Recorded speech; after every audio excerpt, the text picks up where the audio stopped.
So I believe we have the majority of our participants with us. So I'd like to go ahead and officially welcome you to the Blue Ridge Parkway Foundation's Insiders Report. And this week's subject is a perfect one for the week that we're in, which it's National Wildflower Week. And I'm so excited to welcome our speaker today. This month's seminar is being presented by Peter Hamel, who is the Ridge District Interpreter.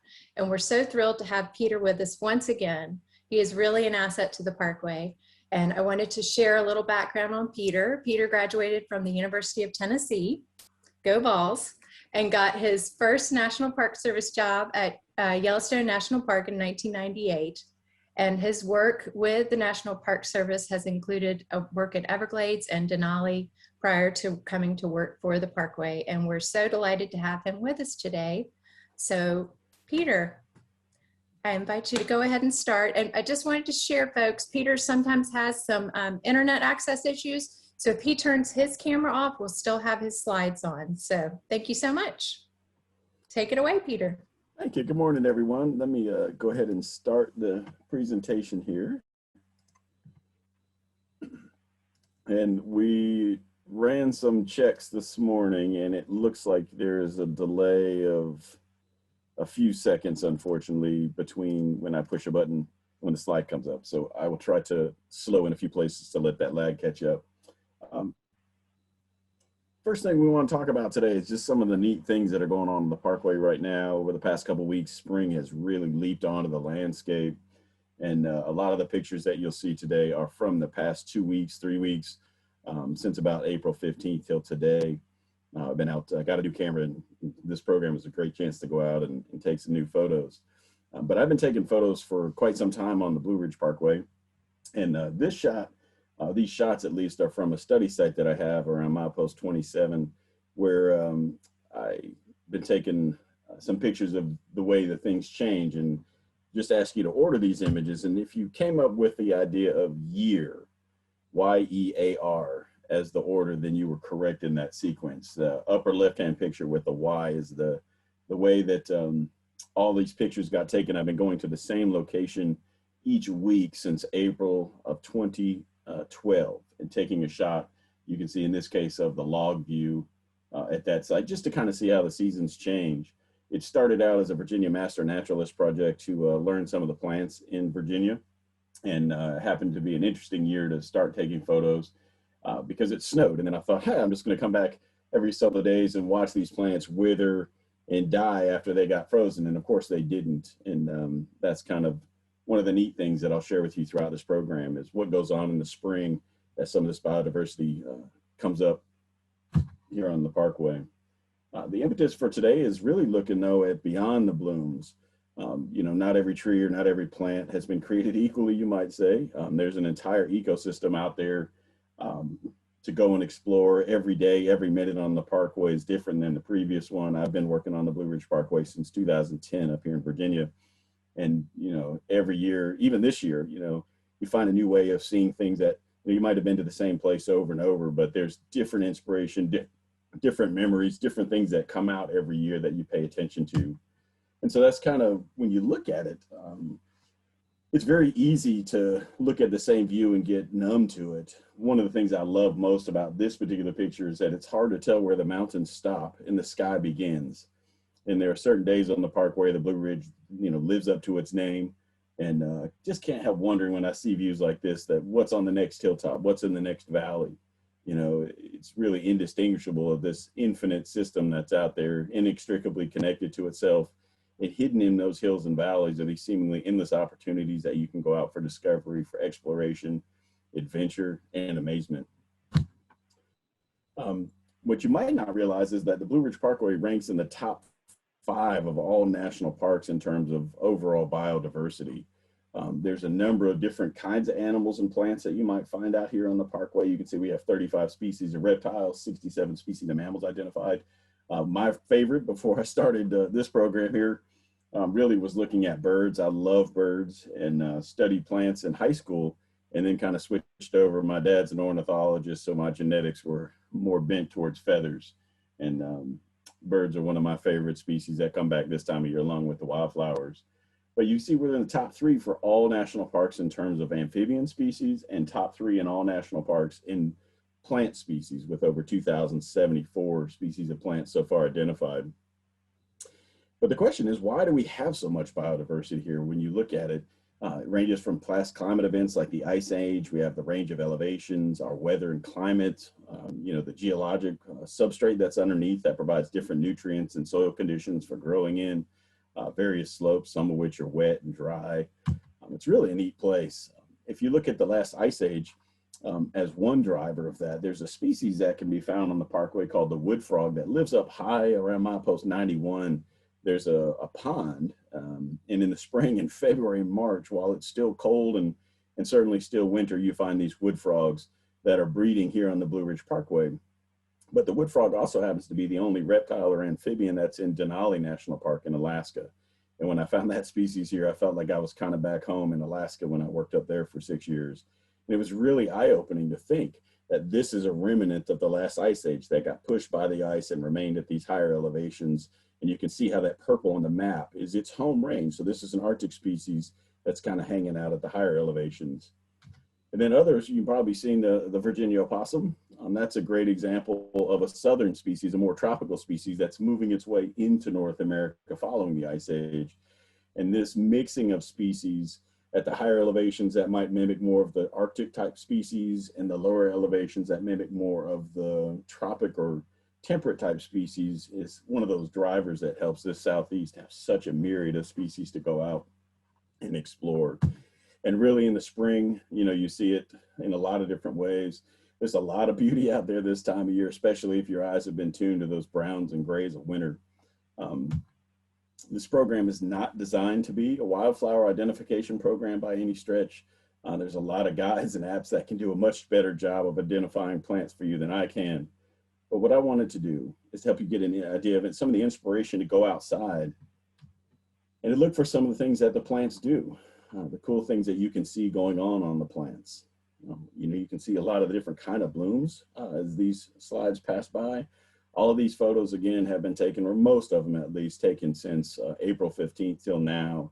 The majority in this program between April 15th and April 21st this year. So just about a week to go out, and you can see the variety of different blooms. And the thing I want you to think about is, looking at each of these blooms, consider how it's pollinated. I mean, just look at the shapes and the colors, how the animal would access getting to the nectar or the pollen reward that is in a lot of these plants. It's just amazing. One of my favorite views is up on Thunder Ridge. I don't know if the lag is caught up for you or not. I'm trying to speed that up a little bit before I talk, but there's a carpet of mayapple that's almost 100% of the ground cover there at Thunder Ridge. And every spring for this very short window, you see that carpet kind of pop up. And then you can compare the mayapple flower with that of something like a yellow lady slipper. And you can see how different those plants, just the shape of the bloom and what kind of pollinators they might be trying to attract to exchange that genetic diversity. The other things like the jack in the pulpit, it might not even look like what you would consider to be a traditional flower. And then you can compare that to something like tulip tree. The park botanist told me that the tulip tree produces about 100 times more nectar than other flowers. So they kind of consider it a mega nectar producer, which attracts a lot of different animals that need to get that sweet sip and then help exchange the pollen. Other plants might have a much more cryptic bloom. When you think about pawpaw flowers, they're on the branches that kind of hang down. They're about the size of a quarter, maybe a little bit bigger, and kind of a brown color. And one of the fun things to do is, once you see the blooms, is to go back and see if you can actually find a ripe pawpaw fruit to eat. A lot of times I've chased that down, and just about the day where I think I'm gonna come back in the next 2 or 3 days and get it, something else has come by and eaten that pawpaw flower, fruit. Other things, when you think about here, we have moccasin flower, the pink moccasin flower, a little different shape to the lady slipper as well. Blackberries or strawberries, a lot of the different plants that are out there that produce fruits that we like are blooming this time of year. You see here the wood betony, again, much different flower shape to me. Each one of these has pollinators that come by this time of year, and they exchange that pollen. They get their reward of either pollen grains to eat or nectar to sip. Some of the flowers are very dainty. You can see hanging down here the early meadow root compared to that fleabane that was wide open. The fire pinks are very showy, right on the side of the trail right now at James River, for that fact. So I think the big question a lot of people ask is, when is it going to happen? You know, all of us kind of want to know that coming out of the winter. When do we plan to visit? When do we start looking? Is this year going to be early or late spring? Where would I look for certain species? So I kind of want to run through a little bit of that with you here. I'll go back to that first photo set that I asked you to put in order by year. When you look at these particular pictures, you can see the same day, or roughly the same day every year across 9 different years here. So you have April of 2012, the 21st in the upper left, and then all the way in the lower right is April 21st of 2020. And you can see how different green-up is across these different years. I got really lucky in 2012 that it was a warm year. And if you look, the National Oceanic and Atmospheric Administration, NOAA, takes climate data every year or every month, and they average it out by average, maximum, minimum. And I've been kind of collecting those different graphs to kind of correlate and see if there's any way to help people kind of figure out, you know, is it going to be an early spring? Is it going to be a late spring? And so when you look at these, there are 118 years of data in 2012. They started in 1895. And after each month, they rank that particular month against all the other years of data that they have. And when the number is high, like 118, that would mean it's the warmest recorded since 1895. It was number 1, it would mean it was the coldest since 1895. And if you look at 2012, you can see that January, it was the 98th of 128 or 118 data points. And then you get February, it got even warmer, 107 out of 118. And then if you look at March, that was the warmest March in 2012 since 1895 when these records were being kept. And then it kind of cooled off a little bit to still above normal in about 83 there in April 2012. And this was the result, is that on April 21st, it was very, very green and lush. Lots of flowers were out. Interestingly, a lot of the plants that are coming out too are perennials, meaning that the same roots are in the ground and they send up a new shoot every year, and that shoot then dies back. And we'll talk some more about that later. But if you look at some of these pictures, you'll see the same Mayaples or the same trilliums in the same places because those plants have a long cycle of life underground, but very short above ground. And then in 2013, I got pretty lucky that it was kind of the opposite effect as 2012. We were very warm in January. You can see 94 out of 119 years now. Then we were down below 57, and that white is kind of around the average. If you take 119 divided by 2, it would be roughly about 60. So right in the middle. And then if you look at March of 2013, you see it was the 10th coldest March since 1895. And then we were kind of a little above average again at 91 in April. And this was the effect now. You can see the green up is much different in this particular situation. A few of the trilliums are up. Some of the other plants just coming out of the ground, but not nearly as green. And then this year, April 21 is not available at NOAA's website just yet, but you can say we were above warm. You know, we have 127 years of data now. We were 84 out of 127 in January, 58 out of 127 in February, then 106 out of 127. So definitely on the warmer side in March. And this is what it looked like in April of 2021. So you can see some of that green is coming up, not quite as much as 2012, but definitely still getting warm. And so another way to look at it is to see across the years when we may have gotten green in that particular year. And I've tried, it's a little subjective and I'm sorry for that, but I tried to go through and select of those weekly photographs, which ones I thought were similar to that first year, and then put the date that that photograph was taken. And you can kind of see that green up is varied in each year. You see in the upper left, April 21st, then May 8th, May 6th, May 8th, April 28th, May 11th, May 4th, April 29th, April 28th. And then, you know, really to answer that, you got to look at what causes spring to sprung, as it were. Why does it vary so much year to year? A lot of people want to call in this time of year and say, hey, I want to come and see rhododendrons blooming. And we'll get to that question before the day's done here. But to understand the answer that we have to give back really requires this basic understanding of what causes winter to turn to spring and then spring to sprung, as it were. In large part, it starts with the rotation of the earth towards and away from the sun and the tilt of the earth and the direct sunlight. We always joked when I was in Alaska that we had 4 seasons. We had winter, June, July, and August. And so you could have snow. I actually had a snowball fight on July 4th one year when my friends came to visit, which is not unusual for Alaska, but definitely down here, you can imagine what would happen if we had a snowstorm on July the 4th in North Carolina or Virginia. The chilling effect of winter, how long does winter last, is a big driver of when spring is going to occur. Obviously, the longer and the colder winter goes on, the ground's not warm enough yet or isn't warm for the plants to emerge. So the chilling effect that winter has, that length and intensity of the winter, is a big driver. One of the things that doesn't change so much year to year is the day length of the photo period. The shortest day of the year is December 21st. You can see there about 9.5 hours of daylight, and you can compare that to June 21st, the summer solstice, which is the longest day of the year. That's almost 15 hours of daylight. And so the plants are keyed into the temperature and the warming, and they're also keyed into this photo length increasing. And as these days get longer, the plants are looking to squeeze in as much sunlight as they can. And then you have what the year is doing in particular. And you can think about the seasons in Virginia. You can look at the highs and the lows and see when plants would be, have water available that wasn't frozen or would do frost damage to the leaves. So there's these ecological cues for things to green up.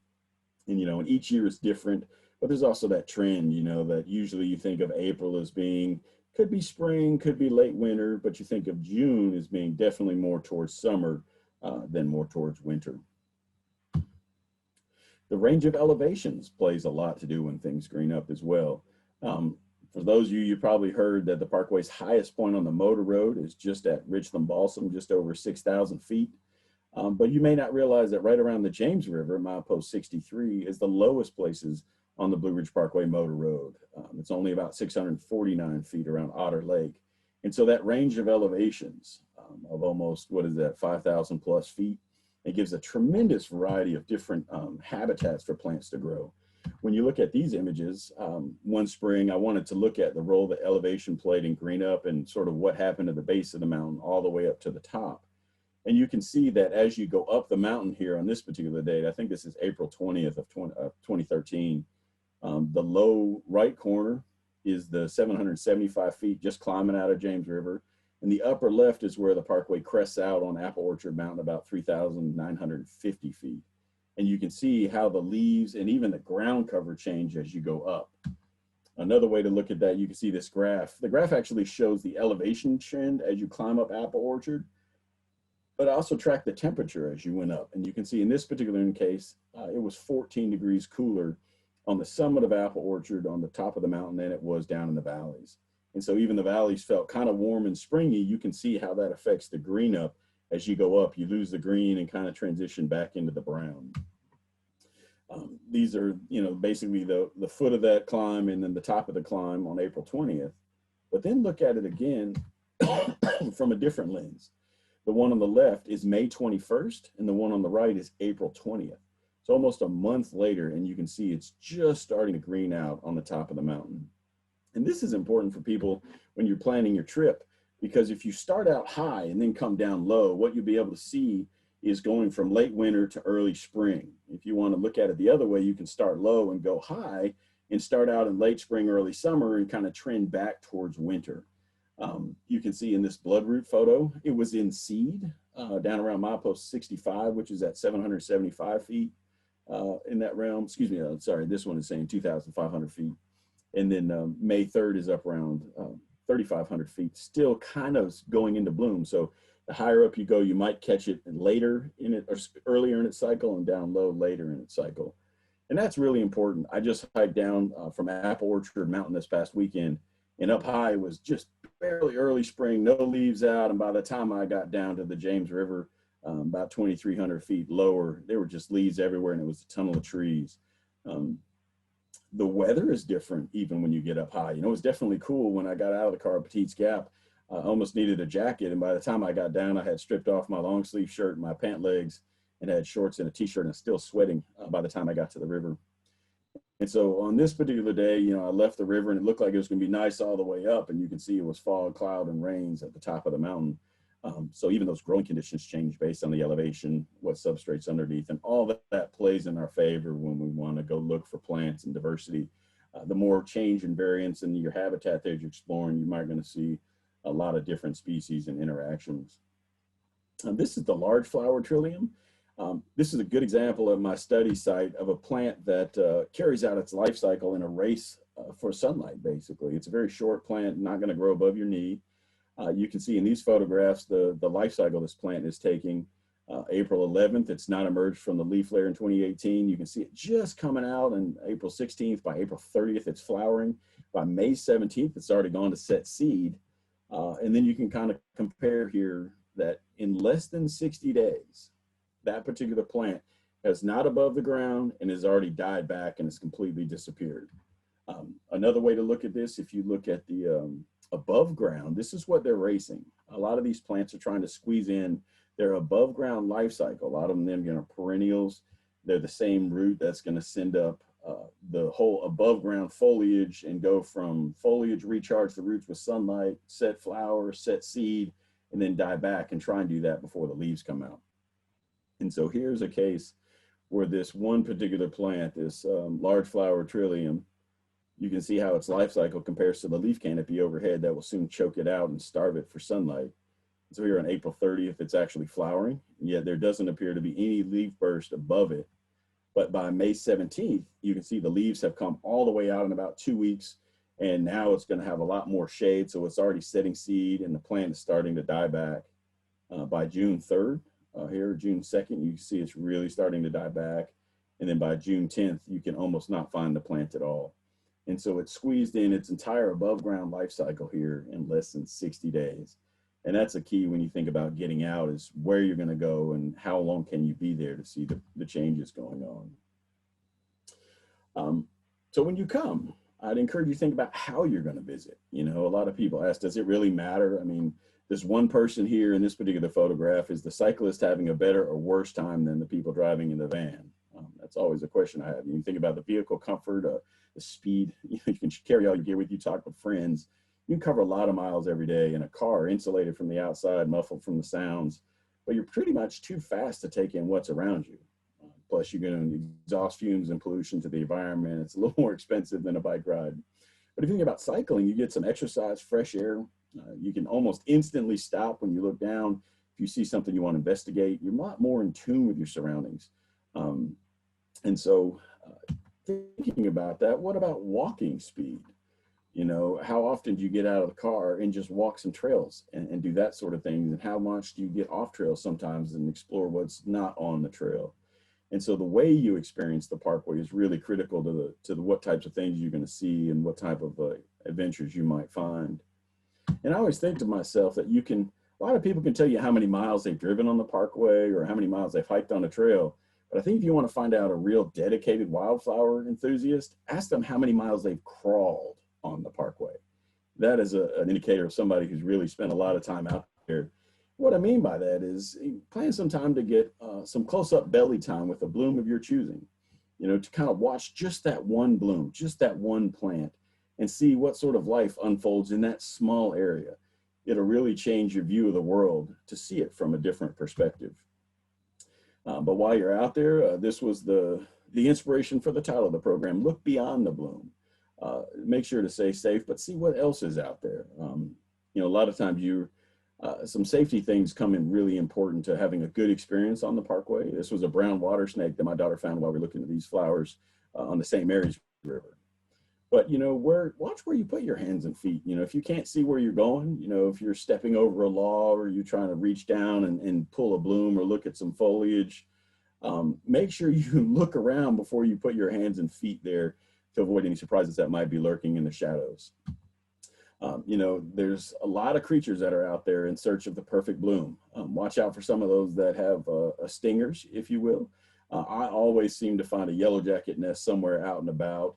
But there's a lot of different, you know, honeybees are another example of some things that might be in the landscape. But bees and wasps aren't the only stinging thing on the Parkway either. If you didn't know, we have some stinging plants. They're called stinging nettles. And they have these little hairs that are like hypodermic needles that pack a little formic acid in them that feel like a bee sting in some cases. And after about 5 minutes or so, maybe 15 minutes, they kind of sting, burn, and then go away. So it's not a very long lasting unpleasantness, but definitely the first time I got in these in shorts. I thought I'd stepped on a beehive and ran faster through the patch of nettle and got a worse exposure to this. But there's other things beyond stingers. Some plants protect themselves with poison. You guys are probably all familiar with poison ivy, leaves a three, leave a bee. But early in the season, you might be inclined to try and check out. You can see here the red color of the leaves that were on the Falling Water Cascades Trail a couple weeks ago. They look more like some kind of flower that might be coming out than poison ivy. So be sure that you know what you're looking at as you're touching plants and trying to look them up. And if you are, really allergic to poison ivy, or you don't know if you got in it, when you get home, just simply wash with a good oil breaking soap, and that will take care of that rash for you. But I think the scariest thing that's out in the Parkway of all the things that are out there is probably the tick. That one has some long lasting things that you don't want to take home with you. When I was researching this program, there were something like 12 tick-borne diseases in Virginia that you could get out of these different species of tick that are now found in the state. You can tuck your pant legs into your socks. You can spray insect repellent on your pants. You have a partner check you for ticks in those hard to see places when you get home. And pretty much you'll be okay if you follow those things. But the trick is to make sure that you know what the ticks look like, especially the nymph stage later in the summer. That can be, really vicious. Several hundred ticks can get on you very quickly and bite, and very small and hard to see. So this is one to pay special attention to. I don't know, this is one of my favorite things when I'm coming to work every day, is that moment I turn off the highway on the on-ramp, and I'm thinking now that I finally have arrived. I'm doing a lot of planning, a lot of days to go out and get wildflower pictures here. And that moment that you turn is just kind of like, I'm finally here. I'm ready to see what the day has to offer and see what new things that I can find on the Parkway, and also find some of those old familiar things that I come to look for every year in certain places too. When you are on your trip, please take care of this place. One of the things that I hate to see when I'm out is people that are, trying to learn wildflowers, trying to learn plants, and they want to pick one of the branches or one of the blooms or one of the leaves and hold it up close to them while they're looking in the book. And please don't do that. These flowers are the only time of year a lot of these plants have to reproduce and make seed. And, it's actually illegal to pick flowers on the Parkway at all. When I was in Yellowstone, one of my bosses had a young girl come up and ask her, "Hey, Ranger, what's this flower?" And she was trying to be nice. She person said she's not much of a kid person, but was trying to make a light joke and said, "Oh, that's a violation," because the child had picked the flower as opposed to bringing the ranger to the flower on the ground. And that really is, the underlying message is that we want to be careful with these special places, to protect them, to care for them, to enhance them, really to pass them on for the next generation. None of us were alive in 1872 when the first national park was created, and yet here we are today with these gifts from the past. And so we want to take care of them and pass them on to the next generation. This picture is not from the Blue Ridge Parkway, but it underscores a lesson about keeping your favorite wildflower sites secret, private. When I was in Denali, we were setting up a seasonal training where we labeled all these flowers down a 1.5 mile trail over the course of an hour. And on the way back to go get the interpreters to train them on the plants that were there, we passed a family that had this huge bouquet, and they said, "Oh, Rangers, are you the people that have been labeling all these flowers? Thank you so much for doing that. Now we know every flower that we picked for our bouquet." And not only did that ruin the training for the day, but it also taught me that valuable lesson about don't call attention to things that you can't protect. Even if you know somebody and they're going to do a good job and they're trustworthy, if you give them the location and start spreading, "Hey, milepost, 28 is a great place to go and look for wildflowers," people are going to come and they're going to be walking around in that area and trampling on the vegetation, compacting the soil, and given enough days, the plants die away, leaving that bare soil in its place. So even for people that are careful and trustworthy, the more people that visit a site inevitably lead to the site change. Another thing that you can do to injure the site would be bringing soil that might have non-native seeds in it on the bottom of your shoes. And that soil drops out and introduces new plants to the area. So make sure to clean your gear, and especially your shoes and anything that might be carrying seeds when you go between sites, so we don't introduce anything else. So you can see that kind of what all that wraps up to is probably the question a lot of you are asking most is, when is the rhododendron going to be blooming? And I will tell you, at James River on May 1st, I found full out blooming catawba rhododendrons. And so that right now at the low elevations here in Virginia, we do have rhododendron that's starting to bloom. But what you should also think about is that's not the only big showy plant in the heath family you might want to look for. Pinkster was blooming, Fetterbush is blooming right now. The flame azaleas at the Peaks Visitor Center just starting to come out. So we have a number of these showy blooms that you might get in addition to all the other plants that we've been talking about. And if you want to know when typically they do in a particular year, the Parkway has developed this bloom calendar that'll give you an idea of what species might be blooming at different times of year. We're fortunate up here in Virginia that you can see some of the rhododendrons blooming next to the mountain laurels. This is the picture of the flame azalea next to the pinkster behind the Peaks Visitor Center. It's the only place that I know both of those plants are side by side, but really some pretty displays.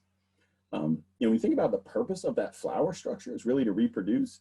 And one of the things to think about though is that beyond bloom, you want to be thinking about the plant getting pollinated and setting seed for the next generation of plants. And one of the problems those plants have is getting that pollen transported. Obviously they can't move. Pollen is pretty heavy. And so some plants do use windblown pollination. You think about the American chestnut trees, and yes, you can still find them. They don't get very big, unfortunately, but you can still find them blooming, especially on the side of the road and some of these dry ridges. They do windblown pollination, but then nature's answer to bringing pollination around would be something else to look for. Some of these pollinators that are out there. And the tricks for the plants is how can they attract the pollinators so that they will come and pick up the pollen and transport it as needed. Their answer to that is basically offering a reward, a sweet liquid nectar, almost like a soft drink of the flowers. And it works really well. A lot of humans, if you think about, we get sugar cravings, you think about a number of these creatures that are out there, especially in the spring when nothing else is out there.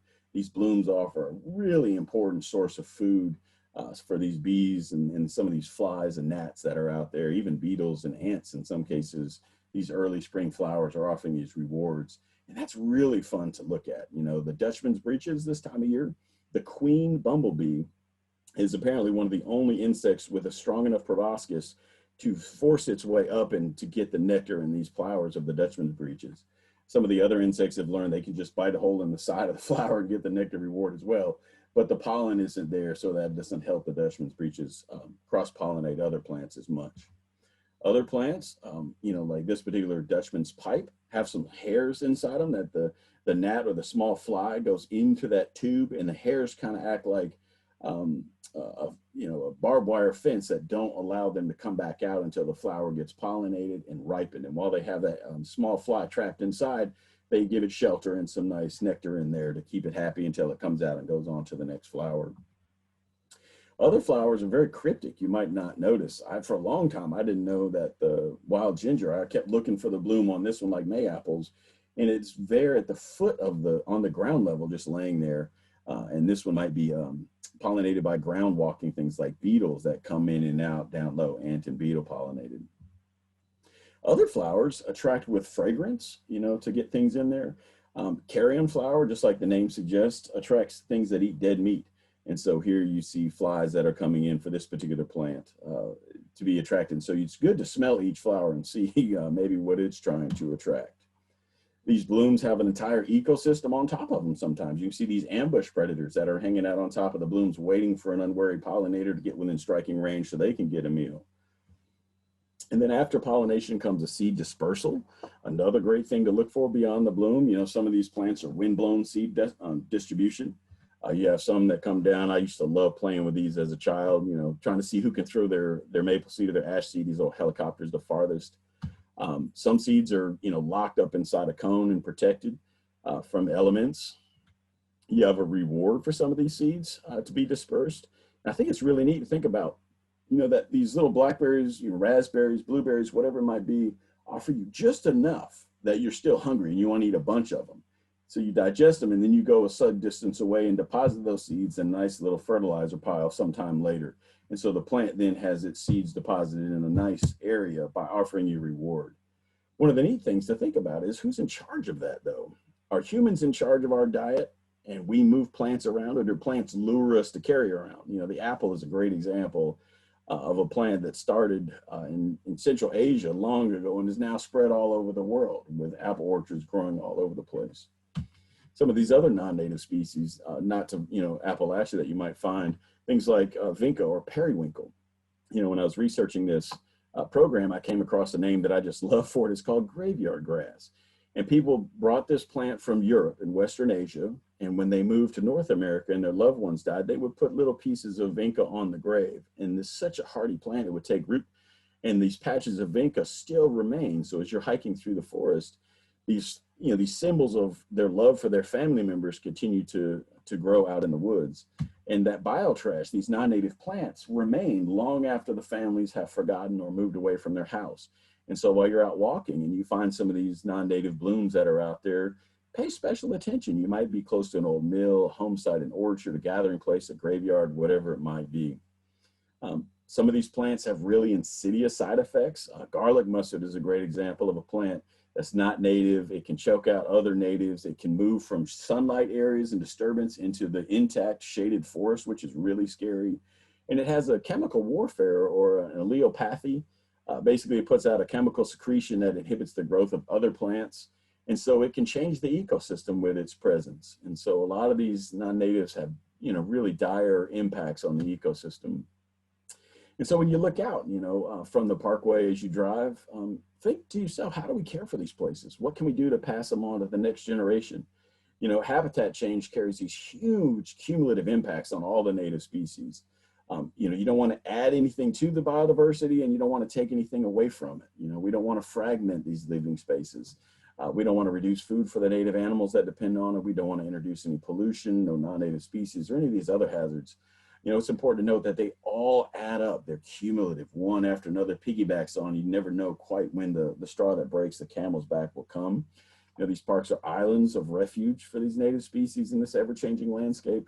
And you could definitely help too, even if it's just at your house. Consider the ways that back home that you can reverse some of this habitat loss from urbanization as forest is turned into field. You can landscape with native plants in your yard. You could talk to your neighbors about removing non-native species on their property and replacing with natives or slowing their mowing cycle or how much of their yard gets mowed. And a lot of these small actions will add up over time to a much larger impact. When you think about yard to yard, town to city, county to state, country to continent, it all adds up. And I think, when you think beyond the blooms, that's what we have here on the Parkway. And it's good to take care of it and hand it off to the next generation so they have as much chance to enjoy what we have today. I'm going to stop sharing here. I know I went a little over. I'm sorry for that. And be glad to answer any questions that I can for you. Awesome. Well, this was wonderful, Peter. We've received some compliments in the chat and the Q&A. People have enjoyed the presentation. We have had a few questions. I just want to reiterate that this will be recorded. I realize some of you have had some audio and video issues, and this should be corrected in the webinar recording, and you'll receive a nice clean version that we will email to all registrants. So thank you so much for your patience.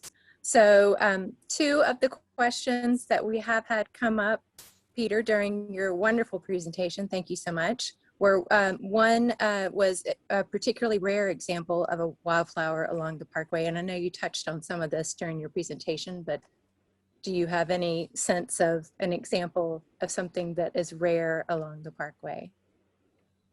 Yeah, I think there are rare plants where the habitat is either hard to find now or it's a very harsh place to live. One of the examples that comes to mind is the Craggy Gardens trail, where it comes out to a stone balcony and we have signs that say, please don't go over the stone railing. And everybody wants to go out and take their, this is my selfie with me on the edge of the abyss. But it also happens to be that's where the rare plants grow, on these really exposed rocky outcrops and little fragile soil piles. And all those feet trampling that vegetation breaks up the roots, breaks up the soil, and damages those ecosystems. And so that's a great example. We think about the mountains too, where you have flowing water all the time coming off the mountain. When you get wetlands, a lot of times you will have, maybe at least not rare in the world, but rare to the Parkway in the mountains, you have these rare ecosystems there too that include those plants. Okay. Yeah. Great. And so another sort of housekeeping issue, there was a question about the links that you provided, and those will be emailed out with the recording. So I won't make people rush to type those or write those down. So we will send all of those links from Peter's presentation back out, and we will send out the recording. And just before we wrap up, because I realize we've gone a bit over, I was just going to share that those of you that are attending that do have a North Carolina Blue Ridge Parkway plate, I just wanted to make sure you are aware that your plate not only supports the Blue Ridge Parkway, but it also supports the North Carolina Department of Transportation's Wildflower program. So I just thought that was critical that you knew that you were a supporter of wildflowers in our state. So thank you so much for that support. And if you don't have a plate, I invite you to get one. But thank you again, Peter. This was fabulous. I'm sure there'll be some more questions coming in. I see a few more popping up. And we do have some great ideas from our participants on future programs. And we will definitely follow up with all of these questions, and we will share everyone that registered. You'll get a link to this fabulous presentation. Thank you, Peter. Yeah, sorry to go late. You're great. Nice It was talking, all guys. worth the time. Thank you.